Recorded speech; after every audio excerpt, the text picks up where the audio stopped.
All right. So, not to be outdone by Lewis tonight.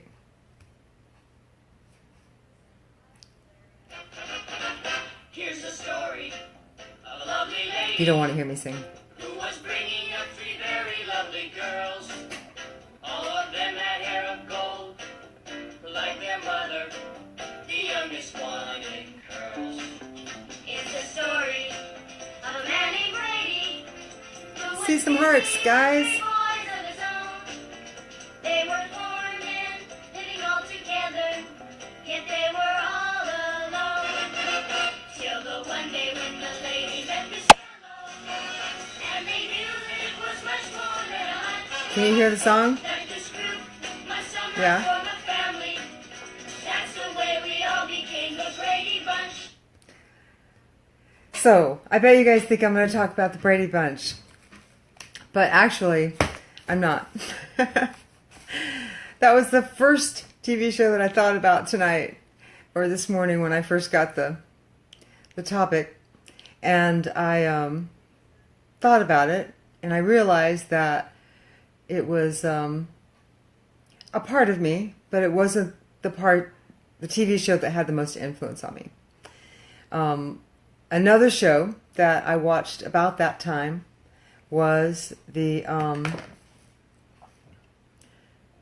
actually before that time was this TV show Lost in Space. And Lost in Space was about a family that was leaving the Earth because it was becoming uninhabitable. And they traipsed around the universe and got stuck on a planet for a while. And I liked the show because it was very similar to Robinson Crusoe, which was one of my favorite books of all time. Now, over the years, I've been a camper. I've been a Girl Scout primitive trainer. I've done a lot of MacGyver type things where I've made things or fixed things, sort of like Robinson Crusoe would have done. So those shows all sort of resonated with me. But when I got to junior high in New York, I was about, 13, and I had this English teacher, and she wanted to know what books I liked, and I told her that Robinson Crusoe was one of my favorite, and some other books about animals. And so she got me interested in the seals, because at that time the baby seals were being clubbed to death in the Pribilof Islands in Canada. And so she invited myself and a few other class members to go to a protest at Madison Square. And we did. We traipsed down there on a Saturday, and I got in a little bit of trouble, but not trouble enough for yesterday's video. But it really showed me what our world was coming to.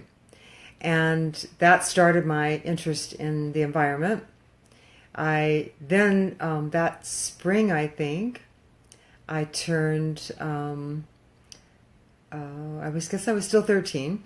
I actually skipped school because the first Earth Day was during a school day, and I wanted to go to it. So I skipped school, and I went to the first Earth Day. They closed off 14th Street, and it was amazing, and there were crazy things and things were not on my horizons at all. The only thing I knew about pollution was that it was really hard to breathe in New York. I had been raised in the South, so coming to New York, it was dirty and smoggy, and I had to ride a ferry every day into Manhattan, and the stuff that was in the river was disgusting. So over the 4 years that I was there, I ended up getting on some committee in junior high or high school. I went all the way up to the Capitol and met with my representative with some other students and asked for him to help clean up the water in New York Hudson, which I can say attest to. I've been there since, and it has been cleaned up much better than it was. But I have had a lifelong love for our Earth. And maybe it's the show, maybe it's the books that I read, and maybe it's my Native American heritage, I'm not sure. But I know that right after the SEALs protest, I had to do a paper in my science class, and I asked my teacher, English teacher, to help me because I was having a problem really with the paper, and so she suggested I do it on the seals because I already had a heart for that, and that there was a TV show coming on, a new series that I should watch, and it was called the Our Wilderness or Our Lost Wilderness, I believe. And so the first episode was about seals, and they've been promoting it on TV that week. So I did indeed watch the show, and I was pretty horrified. Not only did they talk about the seals and what was happening to the seals out on the Pacific coast because of the Santa Barbara oil spill that they had had, but they also showed what was happening to the pelicans. And the pelicans, in 1969, they had 600 pelicans on the Santa Barbara beach area, and they only had 5 eggs hatch out of 3 seasons of hatching. And in 1970, they only had 1 egg hatch out of all those birds. And the reason was the eggs were so thin that if the mama landed on the nest, it would break it. Or if the baby inside, the baby chick inside, went to turn in the egg, once it got a little bit larger, it would actually break its shell before it was time to come out. And that was caused by the pesticides that were being used in the Sacramento Valley of California. It was getting into the waters, it was getting into the sea life, the birds were eating it, they were bringing it back to the land, and it all became a circle. And the seals had huge amounts of toxins and chemicals in their skin, and the pelicans were dying and not able to continue hatching. They also, in this show, said that the pelicans in Texas, where I'm from, and the pelicans in Louisiana, where I had lived at for a couple of years, were completely extinct. And in literally 2 decades, we completely killed all the pelicans. And that touched me.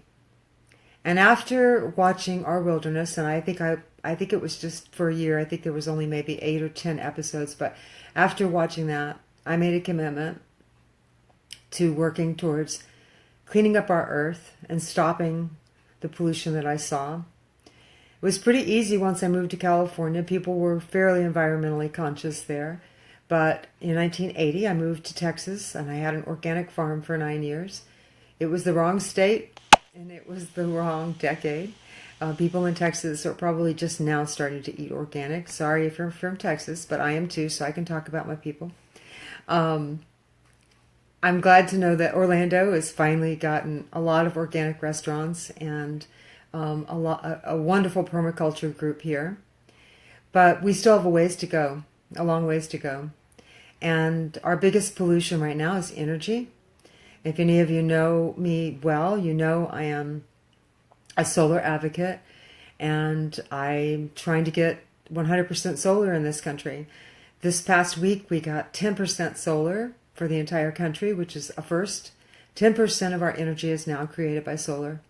And solar has gotten cheaper and cheaper, and it's very, very reasonable now. And there's no reason, if you have a home and you own a home, there's no reason to not put solar. It's cheaper to do solar and cap your energy prices now, and it's going to do nothing but help the earth. Another article that came out this week is Las Vegas is 100% solar and renewable energy now. And that literally made me cry. So, did TV affect me? Absolutely. Did that particular series affect me more than anything? I know it did, because I can still see the images in that TV show. I can still remember watching the oil spill that they covered in one of the episodes, and the different things that were going on, the pipeline that was being built, the first pipeline that was being built, and the terror that they were going to inflict on those natural habitats, and that they did, and they're still trying to do. So that's my thing, and I'm an environmentalist, and I love my earth, and I hope that everybody that's watching this, if you don't have that compassion, you'll start doing some research, because we don't have too many generations left on this earth if we don't fix it. So help me fix it. Okay? Thanks for watching, you guys. Now I'm going to go cry. Have a good night.